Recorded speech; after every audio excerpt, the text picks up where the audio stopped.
وذكر فإن الذكرى تنفع المؤمنين.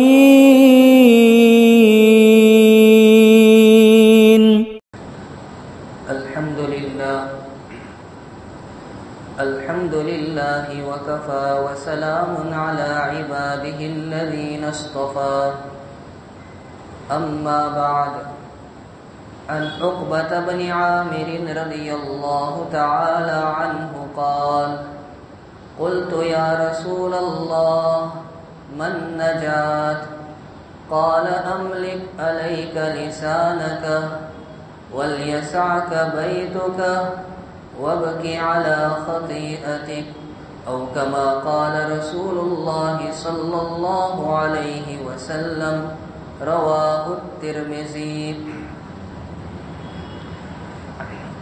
قابل احترام بزرگوں اور دوستوں، یہ ترمذی شریف کی 2406 نمبر کی روایت ہے، جس کو امام ترمذی رحمۃ اللہ علیہ نے اپنی کتاب ترمذی شریف کی ابواب الزہد میں نقل کیا ہے. اس حدیث شریف کے راوی حضرت عقبہ بن عامر رضی اللہ تعالی عنہ ہے. انہوں نے ایک مرتبہ جناب رسول اللہ صلی اللہ علیہ وسلم سے ایک سوال پوچھا. ان کا سوال اور نبی کریم صلی اللہ علیہ وسلم کا جواب، ان دونوں میں ہمارے لیے بہت کچھ ہدایتیں موجود ہیں. ان کا سوال کیا تھا؟ ایک مختصر سوال، اور نبی کریم صلی اللہ علیہ وسلم کا مختصر سا جواب. سوال یہ تھا کہ پیارے آقا، نجات کس چیز میں ہے؟ بس اتنا ہی سوال. من نجات، نجات کس چیز میں ہے؟ ان کے اس سوال میں حضور پاک صلی اللہ تعالی علیہ وسلم نے جواب کے طور پر 3 باتیں ارشاد فرمائی، 3 نصیحتیں کی. میرے بھائیوں، ہم جانتے ہیں کہ جناب رسول اللہ صلی اللہ علیہ وسلم کو اللہ تعالی نے جامع کلمات عطا فرمائے تھے. نبی کریم صلی اللہ علیہ وسلم کے ارشادات کی خوبی یہی ہے کہ الفاظ مختصر، لیکن ان مختصر الفاظ میں معنی اور مطلب کے اعتبار سے علم کا ایک سمندر ٹھاٹھے مارتا ہے. اللہ کے نبی علیہ السلام نے نجات کا راستہ کیا ہے، اس میں 3 باتیں ارشاد فرمائی. پہلے نمبر پر آقا نے فرمایا: املک علیک لسانک، اپنی زبان کو اپنے قابو میں رکھو. کتنا مختصر جملہ اور کیسی جامع نصیحت! اپنی زبان کو اپنے قابو میں رکھو. یہ بغیر ہڈی کا ایک مختصر سا جسم، جو جسم کے اعتبار سے تو مختصر ہے، لیکن اس سے ہونے والے جرائم اور گناہ بڑے بڑے ہیں. فَإِنَّ اللِّسَانَ جِرْمُهُ صَغِيرٌ وَجُرْمُهُ كَبِيرٌ. اس کا جسم تو چھوٹا سا مختصر سا ہے، لیکن جو گناہ اس کے ذریعے وجود میں آتے ہیں وہ بڑے بڑے ہیں، وہ کبیرہ ہے. جناب رسول اللہ صلی اللہ علیہ وسلم یہی نصیحت فرما رہے ہیں، اپنی زبان کو اپنے قابو میں رکھو. ایک نہیں، 10 حدیثیں اس سلسلے میں موجود ہے، جس میں آقا صلی اللہ علیہ وسلم نے صحابہ اکرام کو یہی نصیحت کی، زبان کو کنٹرول میں، قابو میں کیا جائے. حضرت سہل بن سعد ساعدی رضی اللہ تعالی عنہ سے مروی ہے کہ فخر دو عالم صلی اللہ علیہ وسلم ارشاد فرماتے ہیں: من یضمن لی ما بین لحیی وما بین رجلی اضمن لہ الجنہ. جو آدمی مجھے ضمانت دے اس چیز کی حفاظت کی جو دو جبڑوں کے درمیان ہے یعنی زبان کی، اور اس چیز کی حفاظت کی جو دو رانوں کے درمیان ہے یعنی شرمگاہ کی۔ پیارے آقا صلی اللہ علیہ وسلم فرماتے میں اس کے لیے جنت کی ذمہ داری لیتا ہوں۔ ایک اور حدیث میں نبی کریم صلی اللہ تعالی علیہ وسلم نے صحابہ کرام سے بڑا اچھا سوال کیا، فرمایا تم جانتے ہو ایسی دو چیزیں جس کی وجہ سے لوگ بکثرت جنت میں جائیں گے؟ صحابہ کرام کا ایک ہی جواب تھا، اللہ ورسولہ اعلم، اللہ اور اس کا رسول ہی بہتر جانتے ہیں۔ اللہ کے نبی صلی اللہ علیہ وسلم نے ارشاد فرمایا تقویٰ اور اچھے اخلاق، یہ دو چیزیں ایسی ہیں جس کی وجہ سے لوگ کثرت سے جنت میں داخل ہوں گے۔ پھر نبی کریم صلی اللہ علیہ وسلم نے فرمایا اچھا تم جانتے ہو ایسی دو چیزیں جس کی وجہ سے لوگ کثرت سے جہنم میں دوزخ میں جائیں گے؟ صحابہ کا پھر وہی جواب، اللہ ورسولہ اعلم، اللہ اور اس کا رسول ہی بہتر جانتے ہیں۔ نبی کریم صلی اللہ علیہ وسلم نے ارشاد فرمایا الفم والفرج، منہ اور شرمگاہ۔ اب منہ کا ذکر کیوں کیا؟ دو وجہ سے، یا تو اس وجہ سے کہ اسی کے ذریعے حرام لقمہ پیٹ تک پہنچایا جاتا ہے، یا اس وجہ سے کہ اس کے اندر وہ زبان ہے جس سے بڑے بڑے گناہ وجود میں آتے ہیں۔ ایک اور حدیث میں ہے نبی کریم صلی اللہ علیہ وسلم ارشاد فرماتے ہیں جب بنی آدم یعنی انسان صبح کرتا ہے تو اس کے بدن کے سارے اعضاء زبان سے کہتے ہیں تو سیدھی رہنا، اگر تو سیدھی رہی تو ہم سیدھے رہیں گے، اور اگر تجھ میں کجی اور ٹیڑھا پن پیدا ہو گیا تو ہم ٹیڑھے ہو جائیں گے۔ ایک اور حدیث میں ہے نبی کریم صلی اللہ علیہ وسلم نے حضرت ابو ذر غفاری رضی اللہ تعالیٰ عنہ کو نصیحت کرتے ہوئے فرمایا یا ابا ذر الا ادلک علی خصلتین ہما اخف علی الظہر واثقل فی المیزان، اے ابو ذر میں کیا تم کو ایسی دو چیزیں نہ بتاؤں جو پشت پر بہت ہلکی، یعنی جس کو کرنے میں کوئی دقت کوئی وزن اٹھانا نہیں پڑتا، اور میزان عمل میں جب اعمال تولے جائیں گے تو بہت وزنی اور بھاری ہوگی، کیا ایسی دو چیزیں تم کو نہ بتاؤں؟ کا ضرور بتائیے۔ تو نبی کریم صلی اللہ علیہ وسلم نے فرمایا طول الصمت وحسن الخلق، دیر تک خاموش رہنا اور اچھے اخلاق اختیار کرنا، یہ دو چیزیں کرنے میں بہت آسان یعنی پشت پر ہلکی اور اعمال کی ترازو میں بہت وزندار ہے۔ پھر نبی علیہ السلام قسم کھا کر فرماتے ہیں والذی نفسی بیدہ ما عمل الخلائق بمثلہما، قسم ہے اس ذات کی جس کے قبضے میں میری جان ہے، مخلوق نے ان دونوں سے بہتر اور بڑھ کر کوئی عمل نہیں کیا۔ حضرت ابو ایوب انصاری رضی اللہ تعالی عنہ سے مروی ہے ایک صاحب آئے نبی کریم صلی اللہ علیہ وسلم کے پاس، مشکات شریف میں روایت کتاب الرقاق میں موجود ہے۔ انہوں نے آ کر نبی علیہ السلام سے کہا یا رسول اللہ اذنی و اوجز، اے اللہ کے رسول صلی اللہ علیہ وسلم آپ مجھے نصیحت کیجئے اور مختصر نصیحت کرنا۔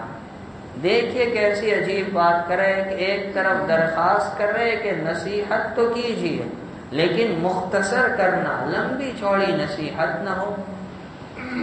ان کی درخواست پر نبی کریم صلی اللہ علیہ وسلم نے ان کو 3 نصیحتیں کی۔ پہلی نصیحت کیا کی؟ ارشاد فرمایا اذا قمت فی صلاتک فَصَلِّ صَلَاةَ مُوَدِّعٍ، کہ جب تم نماز کے لیے کھڑے رہو تو اس شان اور اس کیفیت کے ساتھ گویا یہ تمہاری زندگی کی آخری نماز ہو، یہ الوداعی نماز ہو، اس کیفیت کے ساتھ نماز کے لیے کھڑے رہو۔ دوسری نصیحت ہمارے اس مضمون سے تعلق رکھتی ہے، فرمایا وَلَا تَكَلَّمْ بِكَلَامٍ تَعْذِرُهُ مِنْهُ غَدًا، اپنی زبان سے کوئی ایسا کلمہ نہ نکالو کہ تمہیں کل آئندہ کو اس کی بنا پر معذرت پیش کرنا پڑے اور شرمندگی اٹھانے کی نوبت آ جائے۔ اور تیسری نصیحت کی وَأَجْمِعِ الْأَيَاسِ مِمَّا فِي أَيْدِي النَّاسِ، لوگوں کے ہاتھوں میں جو چیز ہے اس سے اپنے آپ کو مایوس کر لو، یعنی حرص اور لالچ کی خصلت اپنے اندر سے نکال دو۔ بہرحال زبان کی حفاظت پر حضور پاک صلی اللہ علیہ وسلم نے بڑا زور دیا، اور ایک نہیں دسیوں روایت میں خاموش رہنے کی اہمیت اور فضیلت کو بیان کیا ہے۔ چھوٹی سی حدیث ہے، مکتب کے بچوں کو بھی یاد ہوگی، یاد کروائی جاتی ہے۔ آقا صلی اللہ علیہ وسلم فرماتے من صمت نجا، جو چپ رہا، خاموش رہا، اس نے نجات پائی۔ اور عمران بن حسین رضی اللہ عنہ کی روایت میں ہے آدمی کا ایک گھڑی خاموش رہنا افضل من 60 درجتن، آدمی کا ایک گھڑی خاموش رہنا 60 سال کی عبادت سے بہتر ہے۔ افضل من عبادت 60 سنتن، 60 سال کی عبادت سے بہتر ایک گھڑی چپ رہنا۔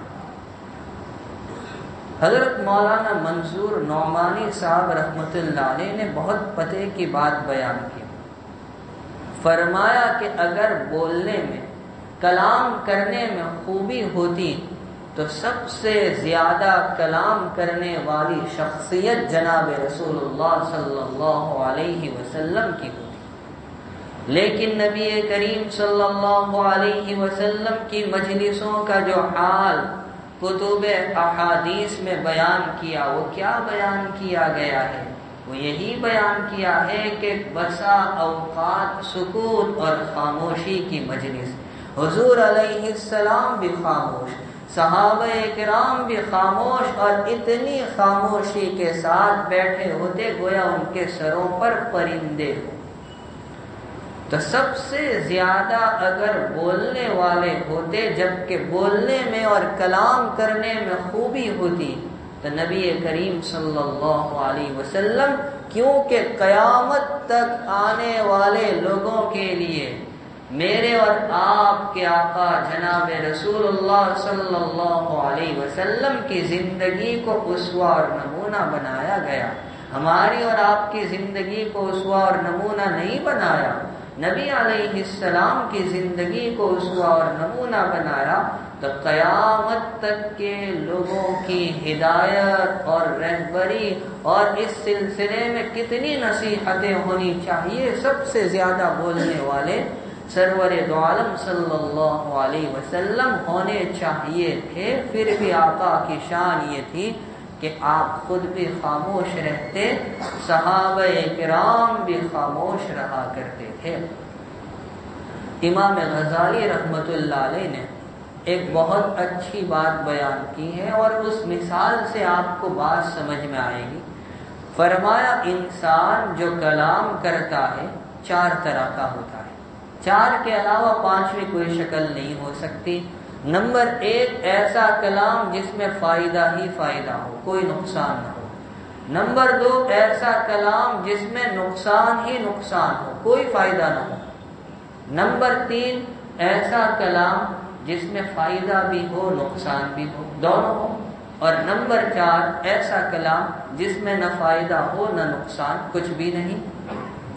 اب امام غزالی رحمۃ اللہ علیہ فرماتے کہ دیکھو ہمیں جائزہ لینا ہے، ایسا کلام جس میں نقصان ہی نقصان ہے، اس کو چوکڑی لگا دو، ایسا کلام کرنا ہی کیوں جس میں نقصان ہی نقصان ہو، تو 25% کلام کم ہو گیا۔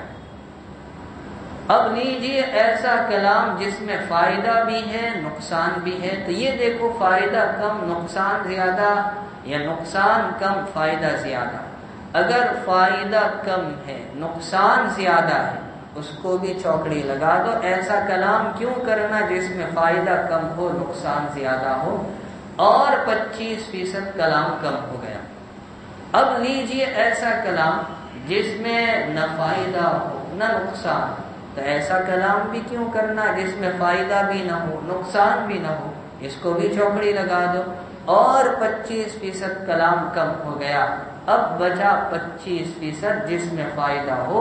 معلوم ہوا ہمارا 75% کلام لغو ہوتا ہے، لا یعنی ہوتا ہے۔ کام کا جو کلام ہے وہ صرف 25% ہے۔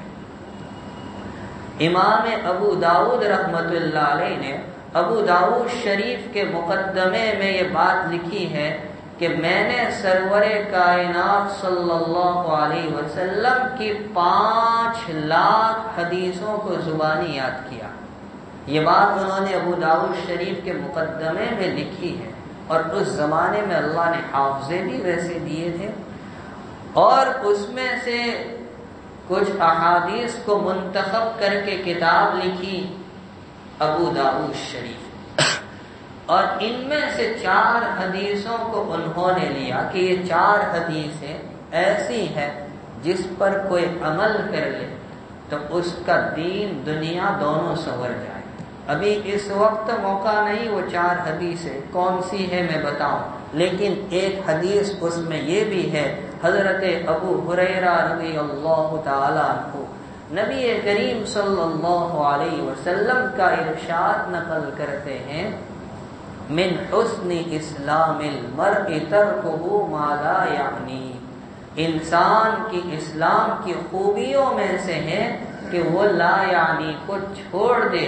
ہمارا 75% کلام لا یعنی ہوتا ہے، جیسا کہ میں نے ابھی آپ کے سامنے بات پیش کی، صرف 25% کلام فائدے کا ہے، ہمیں اسی کی اجازت ہے۔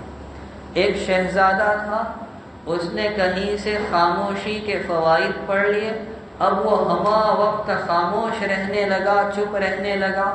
اب بڑے باپ کا بیٹا، باپ کو فکر ہو گئی کہ یہ کیوں چپ رہتا ہے، یہ کیوں خاموش رہنے لگا ہے، کیا بات پیش آ گئی؟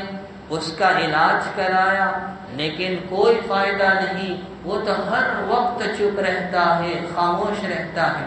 طرح طرح کا علاج کر کے دیکھ لیا تو کسی نے مشورہ دیا کہ ایسا کرتے ہیں اس کو جنگل لے جائے شکار کے لیے، سیر و تفریح کے لیے، تاکہ وہاں کے اچھے اور خوشنما ماحول کو دیکھے تو شاید کچھ بول پڑے۔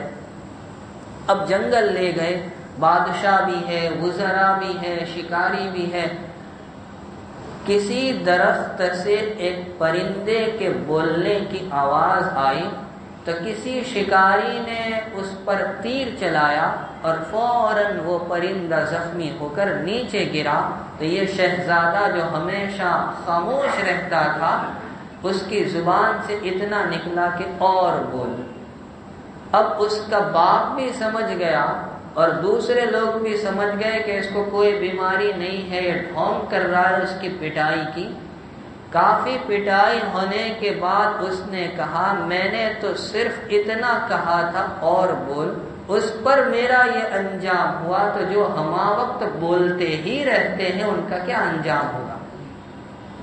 بہرحال حضرت عقبہ بن عامر رضی اللہ تعالی عنہ کا جو سوال تھا نبی کریم صلی اللہ علیہ وسلم سے کہ نجات کا راستہ کیا، تو آقا نے پہلی بات ارشاد فرمائی، املک علیک لسانک، اپنی زبان کو اپنے قابو میں رکھو۔ دوسری نصیحت نبی کریم صلی اللہ علیہ وسلم نے کی، وَلْيَسَعْكَ بَيْتُكَ، چاہیے کہ تمہارا گھر تمہیں کافی ہو جائے، یعنی تم زیادہ اوقات گھر میں رہا کرو۔ تم باہر جاؤ گے تو تمہیں برا ماحول ملے گا، بری صحبت ملے گی، پھر اس کے برے اثرات تمہارے اندر آئیں گے، اس لیے کہ انسان جیسی صحبت، جیسی ہم نشینی اختیار کرتا ہے وہ اثرات آنا لازمی ہے۔ اچھی صحبت کے اچھے اثرات آتے ہیں، بری صحبت کے برے اثرات آتے ہیں۔ معارف القرآن میں لکھا ہے کہ عقبہ بن ابی معیط یہ نبی کریم صلی اللہ علیہ وسلم کے دشمنوں میں بڑا دشمن تھا۔ یہ تاجر آدمی تھا، جب کبھی کسی تجارتی سفر سے واپس آتا تو مکہ مکرمہ کے شریف لوگوں کی دعوت کیا کرتا تھا۔ ایک مرتبہ جب یہ سفر سے آیا تو اس نے دعوت کی، اور دعوت میں نبی کریم صلی اللہ علیہ وسلم کو بھی مدعو کیا۔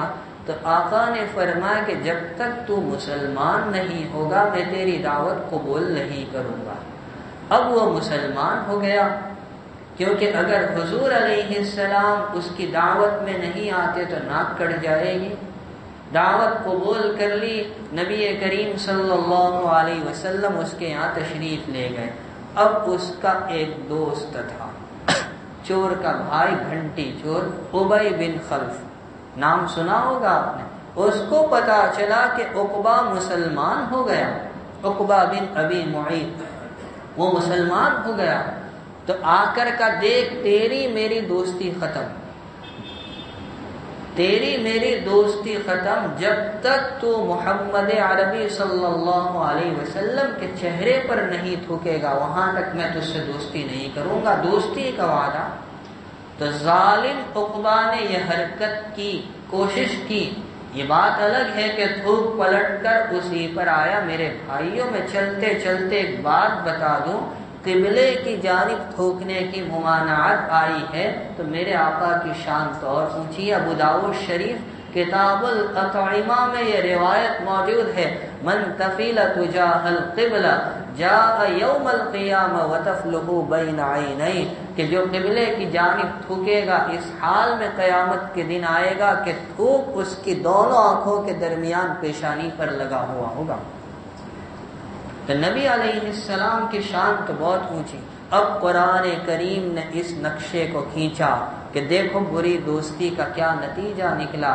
وَيَوْمَ يَعَضُّ الظَّالِمُ عَلَى يَدَيْهِ، جس دن ظالم اپنے ہاتھ کو چبائے گا اور کہے گا کاش میں اس کو دوست نہ بناتا، یا لیتنی لم اتخذت یا ویلتا لیتنی لم اتخذ فلانا خلیلا، میں اس کو دوست نہ بناتا، اس نے تو ہدایت آنے کے بعد مجھے گمراہ کر دیا۔ یہ بری دوستی کا نتیجہ۔ مجھے بتانا یہ ہے کہ دوستی اور صحبت کا اثر ہوتا ہی ہے، چاہے اچھی ہو چاہے بری ہو۔ اس کی مثال ایسے سمجھو، ہمارے سردی کے جو کپڑے ہیں ہم صرف سردی کے موسم میں نکالتے ہیں، جب سردی کا موسم ختم ہو جائے گا تو ہم اس کو رکھ دیں گے، ساتھ میں کافور کی 1-2 ٹکیا ڈال دیں گے۔ اب جب 6-8 مہینے کے بعد وہ موسم پلٹ کر آئے گا اور ہم اس کو نکالیں گے تو اس میں سے کافور کی بو آ رہی ہوگی۔ یہ صحبت کا اثر ہے۔ اسی طرح کہتے چمیلی کا تیل، حالانکہ چمیلی کے پھولوں میں سے تیل نہیں نکلتا، وہ تل کا تیل ہوتا ہے، لیکن ایک عرصہ اس کو چمیلی کے پھولوں میں بسایا جاتا ہے تو وہ صحبت کا ایسا اثر ہوا کہ اس کا نام ہی بدل گیا چمیلی کا تیل۔ یہ صحبت کا اثر۔ حضرت مولانا برار صاحب ہردوئی رحمت اللہ علیہ نے ایک اچھی مثال دی کہ سردی کا موسم ہو، کوئی آدمی ٹھٹھرتے ہوئے جا رہا ہو اور پھر موسم کی نزاکت بدلے، بارش بھی برسنے لگے، آدمی بھیگ جائے، کانپنے لگے، گھر آنے کے بعد وہ کیا کرے گا؟ کپڑے بدل کر فوراً چاہے گا کہ 1 کپ گرم گرم چائے مل جائے۔ وہ 1 کپ گرم چائے پی تو اس کا جو مزاج سردی میں بدلا تھا کچھ راحت ہونے لگی۔ فرمایا کہ جب 1 کپ چائے تمہارے مزاج کو بدل سکتی ہے تو اہل اللہ کی 1 لمحے کی صحبت کیا تمہارے مزاج کو نہیں بدلے گی؟ لکھنؤ کے کچھ طلباء کی جماعت حضرت مولانا محمد احمد صاحب پرتاپ گھڑی رحمت اللہ علیہ کی خدمت میں آئی اور کہا حضرت ہمیں کچھ نصیحت کیجیے۔ حضرت نے فرمایا دیکھو حدیث شریف میں فرمایا العین حق، نظر لگنا برحق ہے۔ کہتے بچے کو نظر لگ گئی تو بعض نظر انسان کو بیمار کر دیتی ہے، بعض نظر انسان کو اسپتال کے بستر تک پہنچا دیتی ہے، اور بعض تو اور سخت ہوتی ہے جو قبر کی تنہائی تک پہنچا دیتی ہے۔ فرمایا کہ بچوں جب بری نظر میں یہ تاثیر ہے کہ وہ تمہیں بیمار کر سکتی ہے، تمہیں اسپتال کے بستر تک یا قبر کے گڑھے تک پہنچا سکتی ہے، تو اہل دل کی نیک نظر کیا تم پر اثر نہیں کرے گی؟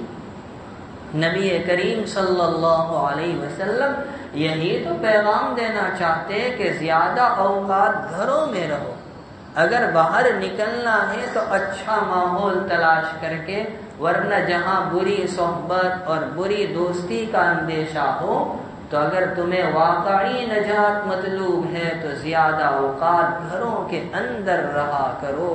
حدیث شریف میں مثال بیان کی کہ اچھے دوست کی مثال عطر فروش کی طرح ہے، اس سے تمہیں 3 فائدے ہوں گے، یا تو تم اس سے عطر خریدو گے، یا وہ تمہیں عطر ہدیے میں دے گا، یا کم از کم وہ خوشبو سے تو روک نہیں سکتا۔ اور برے دوست کی مثال لوہار کی بھٹی کی طرح ہے، جس سے تمہیں 2 نقصان ہوں گے، یا تو کوئی چنگاری اڑے اور تمہارے کپڑوں کو جلا دے، یا کم از کم اس کے دھوئیں سے تو تمہیں اذیت ہوگی۔ آقا فرماتے ہیں الرجل علی دین خلیلہ فلینظر احدکم من یخالل، آدمی اپنے دوست کے طریقے پر ہوتا ہے، تم میں سے ہر آدمی کو چاہیے کہ وہ دیکھ لے دوستی کس سے کر رہا ہے، اچھی دوستی ہے یا بری دوستی ہے، اثر ضرور ہوتا ہے۔ بغداد میں ایک چور تھا، چوری کرنے میں اتنا ماہر اور اتنا مشہور تھا کہ ایک ہاتھ ایک پیر کاٹا جا چکا تھا، لیکن اس کے باوجود وہ اپنی حرکت سے باز نہیں آتا تھا۔ اس نے سوچا کہ کسی بڑی حویلی میں چوری کر لوں، خوب مال ملے گا، پھر پوری زندگی بیٹھ کر اطمینان سے کھائیں گے۔ تو ایک پرانی بڑی حویلی تلاش کی، وہاں پہنچا، وہاں جا کر دیکھا تو اسے کچھ زیادہ سامان نظر نہیں آیا، ایک طرف لحاف تھے، ایک طرف بستر تھے۔ اس نے 2 بڑے گٹھر بنائے، ایک بڑا ایک چھوٹا۔ صاحب مکان بیدار تھے، انہوں نے دیکھ لیا کہ کوئی چور ہے میرے گھر میں، تو وہ مطبخ میں گئے، دودھ گرم کیا، ایک ہاتھ میں چراغ ایک ہاتھ میں دودھ کا پیالہ لے کر آئے۔ یہ چور سمجھا کہ مکان مالک نے مجھے دیکھ لیا تو بھاگنے لگا۔ مکان مالک نے کہا ڈرو نہیں، تمہاری مدد ہی کے لیے آ رہا ہوں۔ تو اسے اطمینان ہوا کہ یہ بھی میری طرح کوئی چور معلوم ہوتا ہے۔ پھر اس کو دودھ کا پیالہ پیش کیا، اس نے پی لیا اور کہا چلو بڑا گٹھر تم اٹھاؤ، چونکہ اس کا تو ایک ہاتھ ایک پیر کٹا ہے، تو چھوٹا گٹھر میں اٹھاتا ہوں۔ اب چلے دونوں، راستے میں ایک جگہ ٹھوکر کھائی، چونکہ بیچاروں نے کبھی اتنا گٹھر اٹھایا نہیں تھا، اتنا بوجھ اٹھایا نہیں تھا، تو پیچھے سے ٹھونسا مار کر کہتا بے وقوف، چوری کرنا آتی نہیں تو نکلا کیوں ہے؟ کہ معاف کرنا۔ بغداد کا جو دریا ہے دریا دجلہ، اس کا پل پار کرا دیا اور کہا بھائی میں کوئی چور نہیں، مکان مالک ہوں، اور جب کبھی ضرورت ہو میرے مکان میں چلے آنا۔ اب تو حیران رہ گیا کہ مکان مالک کا ایسا معاملہ کبھی سوچا نہیں تھا۔ اگلے دن صبح ہونے کا انتظار کرنے لگا، صبح ہوتے ہی واپس اس شہر میں آیا اور اس حویلی کو تلاش کرنے لگا جہاں رات میں چوری کی تھی۔ تلاش کرتے کرتے وہاں پہنچا، کچھ لوگ بیٹھے تھے، پوچھا کہ یہ کس سیٹھ صاحب کی، کس رئیس کی حویلی ہے، کن کا مکان ہے؟ لوگ بگڑ گئے کہ بے وقوف، رئیس اور سیٹھ کس کو کہتا ہے، تجھے معلوم نہیں؟ یہ تو حضرت جنید بغدادی رحمت اللہ علیہ کا مکان ہے۔ اب گھر میں داخل ہوا تو دیکھا وہی مکان مالک وہی بزرگ مصلی پر بیٹھے تسبیح پھیر رہے. جب اس کو دیکھا تو مسکرا دیے اور یہ جا کر ان کے قدموں میں گرا, صدق دل سے توبہ کی اور ان کی صحبت اور ہم نشینی کو ایسا اختیار کیا کہ حضرت کی وفات کے بعد ان کا جانشین بنا اور اب اس کا نام ہو گیا حضرت عبداللہ بن ثابت رحمۃ اللہ علیہ. یہ ہے اچھی صحبت کا اچھا نتیجہ. اور سرور کائنات صلی اللہ علیہ وسلم نے عقبہ بن عامر رضی اللہ تعالیٰ عنہ نے جب پوچھا نجات کا کیا راستہ, تو تیسری بات ارشاد فرمائی وَبْكِ عَلَىٰ خَطِيئَتِكَ, اپنے گناہوں پر رو لیا کرو, اپنے گناہوں پر رو لیا کرو. یہی شان تھی میرے اور آپ کے آقا جناب رسول اللہ صلی اللہ علیہ وسلم میں اور آپ کے فیض یافتہ تربیت یافتہ صحابہ میں. نبی کریم صلی اللہ علیہ وسلم کے رونے کی جو کیفیت احادیث میں بیان کی گئی, جو واقعات بیان کیے گئے, وہ ہمیں سوچنے پر مجبور کرتے ہیں کہ جن کی برکت سے کائنات کے اس گلشن کو سجایا گیا, ان کے رونے کا عالم کیا تھا, جبکہ ان کے کوئی گناہ نہیں اور ہمارے نام اعمال میں کوئی نیکی نہیں, سارا کے سارا گناہوں سے بھرا ہے. ہمیں کتنا رونا چاہیے. حضرات شیخین حضرت ابو بکر صدیق رضی اللہ تعالی ان کا کیا حال تھا, حضرت عبداللہ بن مسعود رضی اللہ تعالیٰ عنہ کا کیا حال تھا. حضرت ابو بکر صدیق رضی اللہ تعالیٰ عنہ بسا اوقات اپنی زبان کو پکڑ کر کہتے کہ یہ ہے وہ چیز جس نے مجھے پریشانی میں ڈال دیا ہے. کہنے کا منشا یہ ہے کہ ہمیں بھی چاہیے کہ ہم رونے کی عادت ڈالیں. آج ہمارے اندر سے یہ چیز رخصت ہوتی جا رہی ہے. آپ بیتی میں حضرت شیخ مولانا محمد زکریا صاحب رحمۃ اللہ علیہ نے ایک بات بیان کی ہے کہ میں نے 2 بزرگوں کو دیکھا روتے ہوئے کہ وہ اخیر رات میں اتنا روتے تھے کہ اتنا روتے میں نے کسی کو نہیں دیکھا. ایک تو انہوں نے ذکر کیا اپنے والد حضرت مولانا یحییٰ صاحب رحمۃ اللہ علیہ, اور ایک شیخ الاسلام حضرت مولانا سید حسین احمد مدنی رحمۃ اللہ علیہ. اور حضرت مدنی رحمۃ اللہ علیہ کے بارے میں لکھا ہے کہ وہ ایک شعر پڑھتے تھے اور روتے جاتے تھے, چے بودے کہ دوزخ زمن پر شدے مگر دیگرے را رہائی شدے. فارسی زبان کا یہ شعر ہے جس کا خلاصہ یہ ہے کہ اگر کل قیامت کے دن رب العالمین تمام بندوں کو نجات دے اور عذاب جہنم سے بچا لے اس شرط پر کہ حسین احمد اگر جہنم میں جاتا ہے تو ہم سب کو بچا لیں گے, تو میں جہنم میں جانے کو تیار ہوں. یہ ہے خوف خدا, یہ ہے خشیت الہی, اللہ کے ڈر سے رونا. قرآن کریم ہم پڑھتے ہیں لیکن ہمیں رونا آتا نہیں. ہم دعائیں مانگتے ہیں مگر ہمارے آنسو اتنے جم چکے ہمیں رونا آتا نہیں. ورنہ صحابہ اور اکابر کی حالت, ان کے احوال کا ہم جائزہ لیں. حضرت عبداللہ بن رواحہ رضی اللہ تعالیٰ عنہ ایک مرتبہ رونے لگے. ان کو دیکھ کر ان کی اہلیہ رونے لگی. پوچھا تم کیوں روتی ہو؟ کہ تمہیں رونا دیکھ کر مجھے رونا آ گیا.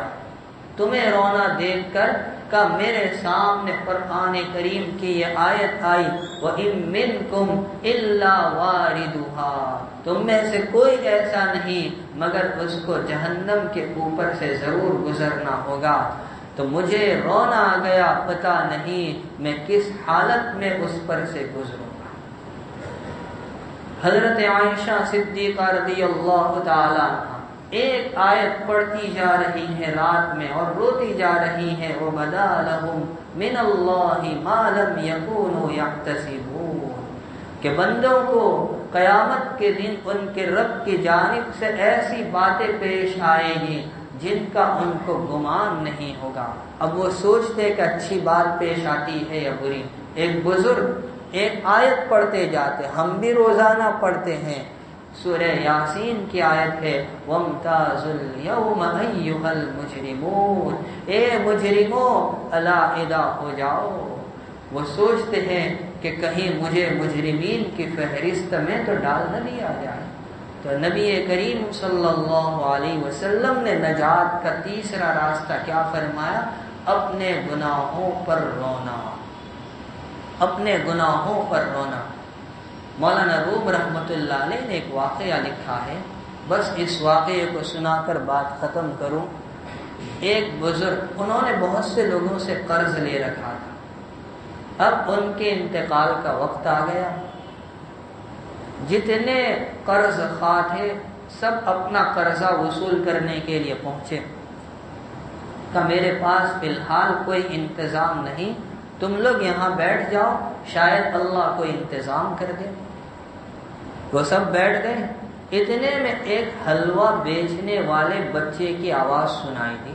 بزرگ نے اپنے خادم سے کہا جاؤ اس کو بلاؤ۔ وہ حلوہ بیچنے والا آیا، وہ کم عمر بچہ تھا، کہ یہ سب جتنے بیٹھے سب کو حلوہ کھلاؤ۔ کھلایا، کہا حضرت اس کی قیمت، کہا یہ بیٹھے تو بھی بیٹھ جا۔ بٹھا دیا۔ کچھ دیر کے بعد حضرت نے اپنے سر پر چادر اوڑھ لی، تو اب سب نے خیال کیا کہ ان کا وقت آ پہنچا اور دنیا سے چلے گئے۔ تو بچہ رونے لگا، حالانکہ وقت نہیں آیا تھا۔ اتنے میں کسی نے دروازے پر دستک دی، ایک صاحب آئے اور بزرگ کی خدمت میں ایک تھیلی پیش کی جس میں کچھ پیسے تھے۔ خادم سے کہا جتنے بیٹھے سب کو دو، ان کا جتنا قرضہ ہے دے دو۔ وہ خادم پوچھتا ہے تمہاری کتنی قیمت، تمہارا کتنا قرضہ، تمہارا کتنا۔ اخیر میں اس بچے کو پوچھا تمہارے حلوے کی قیمت کتنی ہے؟ کہا اتنی۔ وہ رقم دی، تھیلی خالی۔ اب خادم کہتا ہے دو باتیں ہیں، ایک بات سمجھ میں آئی، ایک سمجھ میں نہیں آئی۔ جو سمجھ میں آئی وہ یہ کہ یہ آپ کی کرامت، تھیلی میں رقم اتنی ہی تھی جتنا آپ کا قرضہ تھا، نہ کم نہ زیادہ۔ چلو یہ تو سمجھ میں آ گئی آپ کی کرامت، لیکن جو سمجھ میں نہیں آئی وہ یہ کہ اس بچے کو کیوں رلایا۔ فرمایا جتنے بیٹھے تھے سب پتھر دل تھے، کوئی نہیں رو رہا تھا۔ کوئی تو روتا تاکہ اس کے رونے پر اللہ کو ترس آ جاتا اور میرے قرض کی ادائیگی کا انتظام ہوتا۔ اس لیے میں نے حلوہ بیچ کر اس کی قیمت باقی رکھ کر اس بچے کو رلایا۔ اللہ کو رونا پسند آیا۔ مولانا روم کہتے تان گریت کودکے حلوہ فروش، بحر بخشایت نمی آیت بجوش۔ جب تک حلوہ بیچنے والا بچہ نہیں رویا، اللہ کی رحمت کو بھی جوش نہیں آیا۔ آسمان جب تک روتا نہیں، زمین لہلہاتی نہیں، اور بچہ جب تک روتا نہیں، ماں کی چھاتی میں دودھ جوش مارتا نہیں۔ اور میرے والد مرحوم اکثر یہ بات فرمایا کرتے تھے، یہ امت جب رات میں روتی تھی اللہ ان کو دن میں ہنساتا تھا۔ امت نے رات میں رونا چھوڑ دیا، اللہ نے دن میں ہنسانا چھوڑ دیا۔ سمجھنے کے لیے یہی بات کافی ہے۔ اللہ مجھے بھی توفیق عطا فرمائے، آپ تمام کو بھی توفیق عطا فرمائے۔ آمین۔ وآخر دعوانا الحمد للہ رب العالمین۔